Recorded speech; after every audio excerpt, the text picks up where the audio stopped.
Hello! J'ai investi dans un micro. J'espère que le son sera meilleur, donc n'hésite pas à me faire un retour en commentaire ou sur mon compte Insta, SuzyDBN. Je te souhaite une bonne écoute. Aujourd'hui, pour ce nouvel épisode d'Aussi, je vais te parler de ton hébergement en Australie. Que choisir entre hostel ou coloc? Je ne vais pas te parler d'un logement seul type Airbnb ou bien même prendre une loc toi tout seul, car on va pas se mentir, ça reste un budget important et c'est sûrement pas l'option que tu vas choisir. Je vais t'expliquer du coup les avantages et les inconvénients, toujours selon moi, du choix entre vivre en auberge ou dans une coloc. Allez, c'est parti!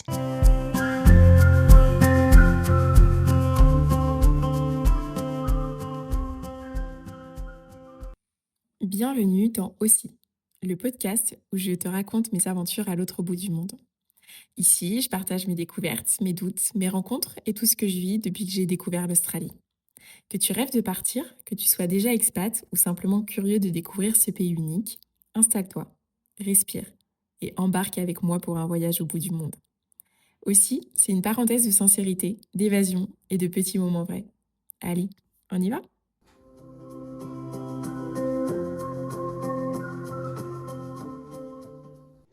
Pour ton arrivée, je te conseille de booker une auberge de jeunesse pour une semaine. Fais tes recherches au préalable, comme ça lorsque tu arrives, tu ne t'infliges pas le stress supplémentaire de devoir trouver un logement. Tu en auras déjà assez à prendre tes marques dans ce nouveau pays. Petit tips, fais tes recherches sur les sites suivants: Booking, Hostelworld et Agoda. N'hésite pas aussi à aller directement sur le site de l'hébergement pour comparer les prix proposés. Sur certaines plateformes, tu bénéficies de réductions supplémentaires si tu utilises l'application mobile. Voici mes conseils sur les critères pour choisir ton auberge. La propreté, hyper important. L'emplacement, savoir si tu peux te déplacer à pied ou prendre les transports en commun. Et oui, même si tu viens d'arriver et que tu as du budget, pense-y car les premières semaines, tu vas voir, tes économies vont fondre comme neige au soleil. Et ensuite, l'ambiance. Est-ce que tu veux un truc chill car pour toi c'est déjà un effort d'être en communauté, ou bien un hostel où il y a des soirées d'organiser si au contraire tu détestes te retrouver seul. Et après, à toi de voir le nombre de lits par chambre. Moi, en général, je choisis des chambres de 6 à 8 lits et je les prends mixtes car j'ai personnellement pas de soucis d'intimité vis-à-vis des mecs. Mais il existe du coup des chambres qui sont uniquement pour les femmes. Au-delà de 8 lits, je trouve que c'est trop nombreux. Tu multiplies les chances d'avoir des gens qui ronflent, grincent des dents, parlent la nuit ou tout simplement pas très respectueux. Après, j'ai déjà fait des dortoirs de plus de 10 lits, mais là, souvent, t'es en mode saving. C'est les rats, quoi. Et oui, chacun son budget. A contrario, j'ai déjà pris des chambres de 4 personnes, et pour moi, elles sont pas forcément mieux, car très souvent, elles sont petites. Du coup, oui, tu n'es que 4, mais les lits sont vraiment collés.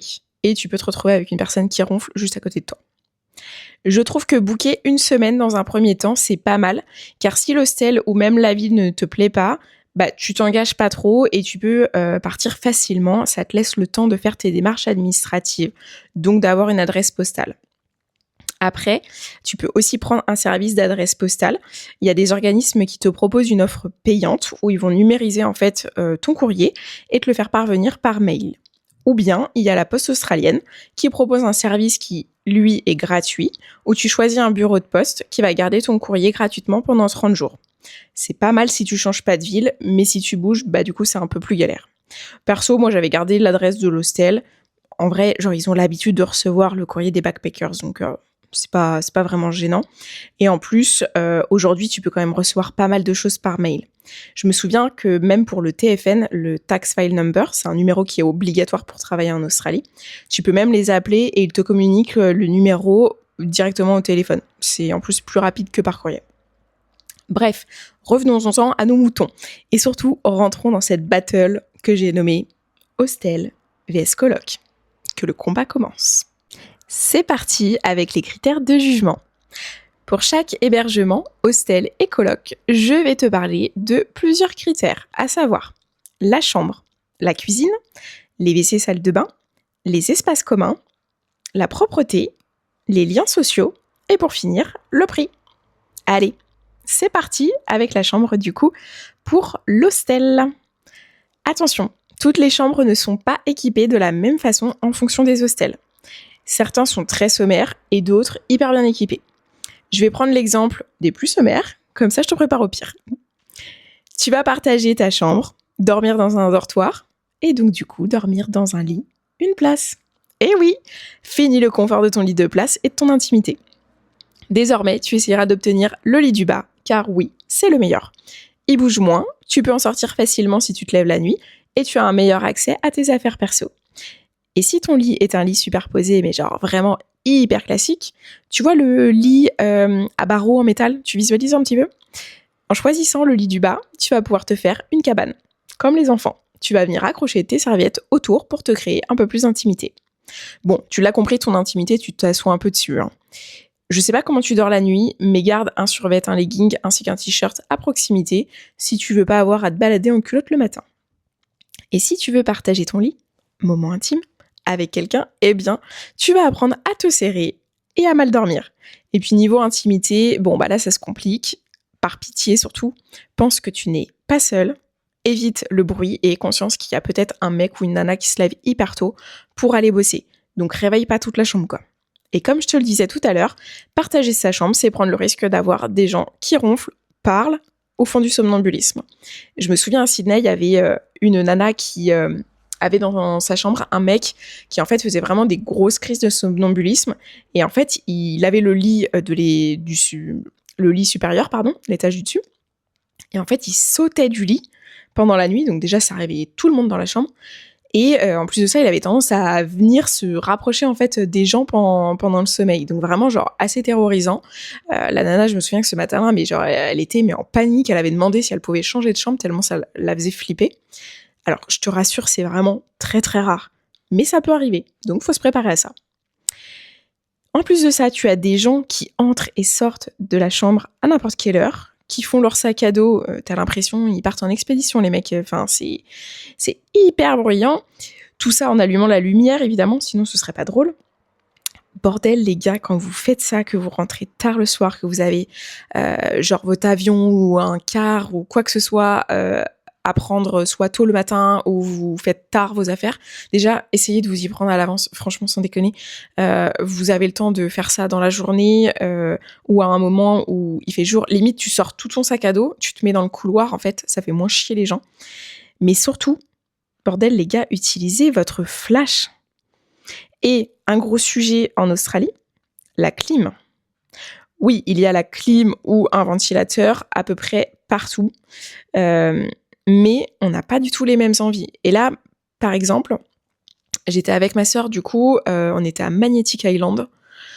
Il faisait vraiment chaud à l'extérieur. C'était un temps qui était très moite parce qu'en plus, il pleuvait beaucoup à ce moment-là. On avait des Anglaises, sans déconner. Elles mettaient la clim, mais hyper fort. On avait facile 30 et quelques à l'extérieur. Et quand on rentrait dans la chambre, la clim était réglée à 16 degrés. 16 degrés! Non mais même en France, en plein hiver, je ne dors pas dans une chambre où il fait 16 degrés. Et en plus de ça, en France, je dors, genre limite si j'ai vraiment très très froid, mais comme je vous dis, même en plein hiver, chez moi, mon appart, il descend pas en dessous de 19 degrés. Genre je mets au pire des cas un pyjama un peu, enfin genre je dors un peu de façon un peu plus vêtue et surtout j'ai une couette et genre je vais mettre un plaid par-dessus. Là on est en Australie donc on dort en tenue assez légère. En plus de ça, dans les hébergements, alors certains établissements vous allez avoir des couettes, d'autres ça va être juste un petit drap fin. Là on avait un petit drap fin et je crois qu'on avait une petite couverture mais un truc qui était vraiment léger parce que techniquement on n'avait pas besoin d'avoir plus. Sauf que là mais impossible de dormir. Moi, j'avais un duvet dans mon sac à dos, mais genre j'avais mon duvet, j'avais mon écharpe en plus, j'avais mis mon sweat, enfin vraiment genre j'étais frigorifiée. Du coup avec ma sœur on avait pété un câble, enfin on avait fini par changer la clim en plein milieu de la nuit, on avait 2 ou 3 nuits je crois, 2 nuits peut-être bien, sur Magnetic Island. Enfin la première nuit on n'a absolument pas dormi, on était frigorifiés. Le lendemain du coup on a changé les trucs. Donc s'il vous plaît, vraiment par pitié, concertez-vous avec les gens qui sont dans la chambre, ou si c'est pas possible, parce qu'en effet, on n'arrive pas tous en même temps, laissez une position moyenne, comme ça convient globalement à tout le monde. Maintenant, passons-en à la coloc. En fonction de ton budget, tu pourras avoir soit un lit simple dans une chambre partagée. Moi, personnellement, c'est ce que j'avais en étant à Brisbane. Donc on avait donc 2 lits simples dans la chambre. Soit tu peux avoir un lit double en solo, ou bien si t'es en couple ou que t'es OK de dormir avec ton pote, un lit double pour 2 personnes. Ça arrive aussi assez fréquemment. Mais en général, quand tu cherches une coloc, tu vas chercher à avoir ton indépendance, intimité. Donc très souvent, tu auras un lit double pour toi tout seul. Et là, on va pas se mentir, toutes les contraintes de l'hostel, tu les oublies. Juste quand tu rentres à la coloc, fais attention de savoir si tes roomies, elles sont couchées, enfin elles ou ils, sont couchées, histoire de pas faire trop de bruit. Mais après, libre à toi d'allumer la lumière dans ta chambre, de régler la clim, d'inviter un mec ou une nana et de faire vos petites affaires sans vous soucier des autres. Personne qui vient perturber ton sommeil. Et en plus de ça, le Graal, c'est d'avoir une armoire ou un tie-string rien qu'à toi. Vachement plus pratique pour choisir ses fringues. Bon, par contre, fais gaffe car tu risques de stocker vachement plus. Alors que j'ai pas précisé, mais à l'hostel, du coup, très souvent, tes affaires, elles restent dans ton sac à dos, qui vont être, ou alors tu les sors de ton sac à dos, mais tu mets ça dans un lockers. Donc du coup, c'est quand même un peu moins pratique pour choisir ses vêtements ou autre. Deuxième round, la cuisine. La cuisine, pour moi, c'est presque ça le plus chiant. Non pas que je sois une grande cuisinière, Dieu merci d'ailleurs, sinon je pense que tu pètes un câble. Je ne sais même pas trop par où commencer, tellement il y a de choses à dire. Les frigos sont toujours hyper pleins à craquer. C'est franchement dur de se trouver une petite place. Sache que en plus, tu vas stocker ta bouffe dans des sacs isothermes ou dans des box s'il y en a à disposition par l'hostel. Les cuisines, elles sont pas toujours hyper bien équipées. Je pense qu'il y a des mecs qui clairement volent les couverts parce que c'est pas possible de toujours avoir à chercher des couverts, genre il te manque tout le temps une fourchette ou un couteau, des verres. Enfin bref, c'est un peu le bazar là-dessus. En plus de ça, très souvent, le matos, il est un peu abîmé. Je pense notamment à toutes les poêles où le revêtement est éclaté, les poignées qui auraient bien besoin d'être revissées, les grippins ou même les bouilloires qui ne fonctionnent plus, alors que c'est clairement des choses que tu utilises énormément. Alors, peut-être pas forcément toujours quand t'es chez toi, mais en hostel, tu verras que la bouilloire, pour faire chauffer plus vite l'eau de tes pâtes, tu vas y passer, quoi. Et le pire de tout, les éviers et les plaques de cuisson. Je t'en supplie, quand tu cuisines, mais nettoie direct après toi. Il n'y a rien de plus insupportable que de trouver un évier bouché par les pâtes que tu as mal égouttées, ou le résidu de ta casserole, l'huile partout sur les plaques, et les plonges pleines de gras. Et dès que tu as cuisiné, tu laves et tu ranges tes ustensiles. Comme ça, ceux qui arrivent après, ils ont ce qu'il faut pour cuisiner. Parce que sans déconner, le nombre de personnes, surtout ceux qui ne bossent pas, parce que c'est souvent le cas, qui ont le temps du coup, ces personnes-là cuisinent et en fait elles gardent avec eux la poêle, la casserole et elles vont passer 3 heures, alors j'exagère mais pas trop, elles vont passer 3 heures à table à discuter avec leurs potes. Ces mecs-là, mais il faut saouler les gars. Il y a quand même un avantage en hostel, c'est que t'as des cleaners, ce qu'on appelle faire du housekeeping. C'est que du coup, on a donc ces gens-là qui viennent plusieurs fois par jour pour nettoyer donc du coup les espaces communs, donc notamment la cuisine. Donc tu as quand même une cuisine qui est propre si tu arrives tôt le midi ou le soir. En coloc, en vrai, genre ça peut être assez similaire. En revanche, ta cuisine devrait être quand même mieux équipée. Et en plus de ça, si tu es en long terme, tu peux acheter des fournitures supplémentaires pour te faire plaisir. Genre si tu veux t'acheter, je sais pas moi, un rice cooker ou je ne sais quel autre, un air fryer, vas-y, genre fais-toi plaisir. Dans tous les cas, tu restes assez longtemps dans cet endroit-là. Si tu aimes cuisiner, en plus de ça, tu auras très certainement un four, chose que tu n'as pas en hostel. Mais après, concernant la propreté de la cuisine, si tes colocs sont pas très propres, tu peux te retrouver avec le même bordel qu'en hostel. Sauf que là, il n'y a pas de cleaners qui passeront derrière toi. Donc, pas le choix que de nettoyer. Et en ce qui concerne les frigos, là, ça dépend vraiment du nombre de colocs. Pareil, si tu te retrouves avec un mec qui fait des courses pour 2 semaines et qui déborde sur ton étage, c'est relou. Donc, en vrai, ça peut être assez similaire. Mais t'as quand même plus d'équipement et en général en meilleure qualité. Troisième round, les WC et la salle de bain. On en revient toujours à l'hygiène. Au petit petit bonheur la chance de tomber sur des personnes propres ou non. Coucou les cheveux, poils, dentifrice ou traces de pneus aux toilettes. Tu peux avoir des salles de bain dans ta chambre. Point positif, tu la partages avec que quelques personnes. Potentiellement, du coup, tu as moins d'attente le matin ou le soir. Et surtout, si tu te lèves la nuit, t'es un peu plus proche, donc pas trop grave si tu y vas en culotte. Ou bien, sinon, les toilettes et les douches sont par étage. Et là, potentiellement, du coup, tu fais la queue. Le truc le plus chiant, c'est de penser à bien emmener et ramener toutes ces affaires. RIP les gels douche ou le dentifrice que tu as oublié et qui, en 2-2, s'est fait voler. T'as même pas eu le temps de revenir, tu reviens et en fait, le truc a déjà été volé. Le seum aussi, quand t'es dans ta douche et tu t'aperçois que t'as oublié ta serviette dans ta chambre. Oui, tu sais, c'est celle qui te sert à faire ta petite cabane. Ou quand tu te tords dans tous les sens pour ne pas faire traîner ton survêt par terre. Petit tips, n'achète pas tes produits d'hygiène en France. Franchement, ça pèse lourd dans le sac et tu trouveras tout ce qu'il te faut sur place. Perso, je trouve même mes produits La Roche-Posay. Donc, no worries. Prends des tongs ou des claquettes. Ça, c'est la vie. Pour justement prendre ta douche. Et si t'es comme moi et que t'es limite un peu phobique que tes pieds touchent des trucs sales ou que t'as peur de choper des champignons, parce que oui, ça arrive en hostel, prévois au minimum 2 microfibres. Une pour la douche, une pour la plage. Ou du moins, quand on a une des deux qui est mouillée, du coup, tu as la deuxième. Et en plus de ça, pour faire ta cabane, 2, c'est plus pratique. La salle de bain et les toilettes en coloc. Alors là, c'est royal. Tu peux laisser tes produits dans la douche, ton maquillage dans l'armoire, ta brosse à dents sur le lavabo. Au pire des cas, tes colocs vont peut-être taper un peu dans tes produits, mais clairement, tu retrouveras tes produits. C'est plus facile aussi, nous, en tant que nana, pour se sécher ou se lisser les cheveux. Et on va pas se mentir, tu gagnes en confort. Mais par contre, comme pour la cuisine, c'est la responsabilité de chacun d'entretenir les lieux. Personne ne fera le ménage à ta place. Donc en vrai, là, je trouve que c'est quand même la coloc qui marque des points. Maintenant, venons-en aux espaces communs.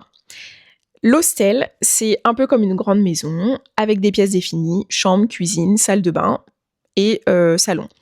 Le salon, alors c'est techniquement pas trop un salon, et encore que dans certains hôtels, ça fait vraiment très salon comme dans une habitation classique.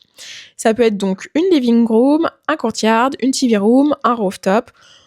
On va dire que c'est l'endroit où on se retrouve, où on va manger, où se passent quasiment toutes les soirées, là où tu vas jouer aux cartes également, partager des moments. Je trouve que c'est un endroit où c'est important de s'y sentir bien, surtout si tu es en long stay.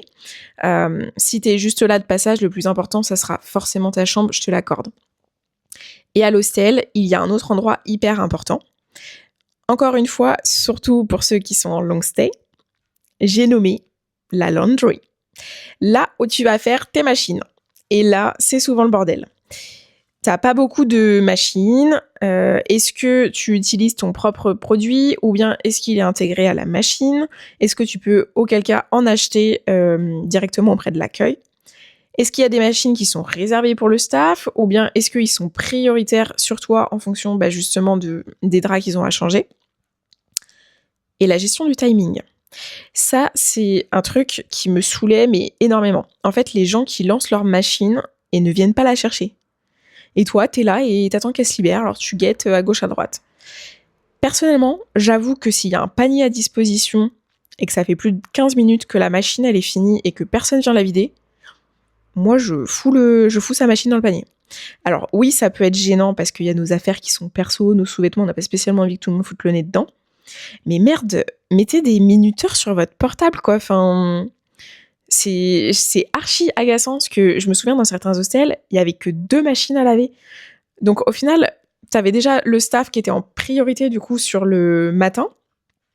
Et en plus de ça, mais du coup, tout le monde vient faire ses machines. Donc en fait, parfois, pendant une journée entière, tu n'as pas de machine à disposition. Donc s'il vous plaît, les gars, genre quand votre machine elle est finie, vous venez la vider et vous laissez pas 3 plombes, parce que déjà en plus après ça pue l'humidité sur vos fringues, pardon. Donc mettez des minuteurs, vraiment, s'il vous plaît. Pour le coup, en coloc, c'est vachement plus traditionnel, donc on se retrouve dans le salon ou à l'extérieur si on en a un, ce qui peut être très très cool. Et là, ce qui est top, c'est qu'on peut vraiment se créer son petit espace cocooning, avoir son petit plaid, sa déco. Tu te fais ton petit chez toi, quoi. Donc ça, c'est vraiment top. Pour la machine, là, tu en auras sûrement qu'une seule à ta disposition, et encore qu'en fonction de la taille des colocs, parfois t'en as plus. Mais l'avantage, c'est que les plages horaires pour la lancer sont plus larges et que t'as moins de personnes pour les utiliser. Donc, moins de chances aussi de perdre ses chaussettes. Ok, 5e round sur la propreté. Tu l'as compris, en hostel, il y a beaucoup de monde. Donc tout se salit rapidement, tu peux tomber sur des personnes pas très propres ou bien qui s'en foutent car ils savent qu'il y a des cleaners qui vont passer derrière. Mais c'est aussi un petit peu un avantage, c'est que grâce à ces personnes, tu te soucies un peu moins du ménage. Petit tips, si tu veux économiser sur ton logement à l'hostel, tu peux bosser du coup comme housekeeper, night manager ou également réceptionniste. En échange de quelques heures par semaine, on t'offre des nuits. Ça peut être un bon plan si tu galères financièrement ou si tu veux te faire un petit complément à côté d'un autre taf où t'as pas beaucoup d'heures. Concernant la coloc, je te souhaite de tomber sur une bonne coloc où les gens sont propres et font attention aux espaces communs. Je te conseille également de vite créer un planning pour le ménage et de définir les tâches, comme ça au moins tout le monde s'implique, parce que sinon ça peut vite devenir le bordel. Ou bien, vous êtes tous confortables financièrement et auquel cas, vous prenez des services de ménage pour les parties communes. Mais bon, ça reste un prix. En vrai, si tout le monde y met du sien et que c'est bien clair dès le début, tout devrait bien se passer. Sinon, j'ai envie de te dire, bonne chance. Ou change de coloc. Le critère des liens sociaux. Pour moi, c'est un des plus importants, j'avoue. Le vrai plus d'un hostel, c'est les rencontres et la vie sociale. Ce que j'adore, c'est la chance de pouvoir rencontrer des nouvelles personnes chaque jour et du coup de parler ou bien d'entendre plusieurs langues. Tu vas rencontrer des personnes du monde entier. C'est une chance incroyable. Je sais pas si tu t'imagines, mais que de pouvoir s'ouvrir à d'autres cultures. Donc chaque rencontre, en fait, t'apporte quelque chose. Tu vas te faire des amis, des gens qui deviendront ta famille, mais aussi des coups de cœur. Tu tomberas peut-être amoureux. Certains t'aideront à trouver un boulot, d'autres à parler anglais. Tu te trouveras peut-être des compagnons de voyage. Je te l'ai déjà dit, j'ai vécu 5 mois en hostel. Donc pour le coup, j'ai vraiment eu la chance de me faire de vrais amis et de me créer une famille. Et 5 ans après, même 6 maintenant, je suis encore très proche de certains.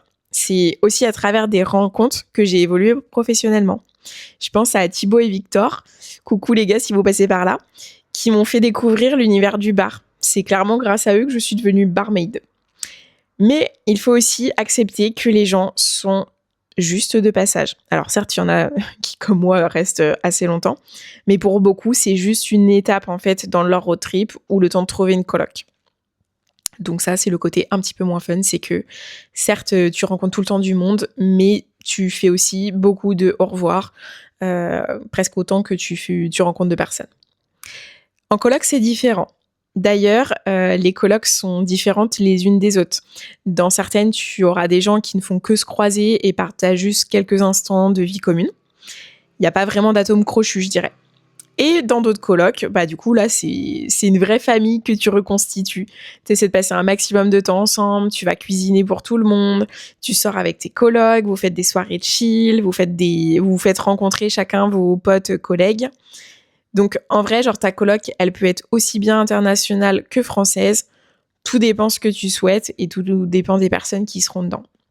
Donc là, c'est pareil. Ça, tu peux avoir une super coloc, comme tu peux avoir une coloc où, au final, c'est juste un peu un lieu de passage et un lieu pour dormir où toi tu vis, mais t'as pas forcément d'amitié avec tes colocs. Et pour ce dernier critère, venons-en au prix. En 2025, le prix moyen est de 30$ la nuit en hostel. Mais attention, parce que pour moi, ça peut varier vraiment d'une façon significative en fonction de la ville dans laquelle tu t'installes, ainsi que la période à laquelle tu arrives dans cette ville. Ça peut vraiment changer du tout au tout. Sache que actuellement, donc novembre-décembre, à Sydney, il faut compter à peu près entre 300 et 400$ la semaine pour un dortoir. La semaine de Noël et du Nouvel An, c'est tout simplement hors de prix.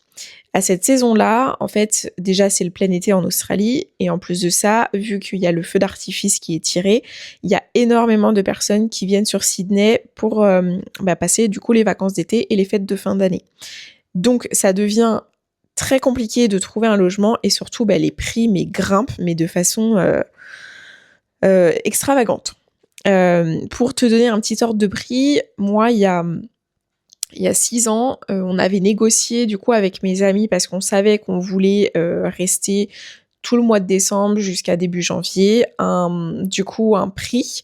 Donc pour ceux qui sont en long stay, donc c'est des choses qu'on peut faire. Alors je sais pas si c'est le cas dans toutes les auberges, mais tu peux essayer.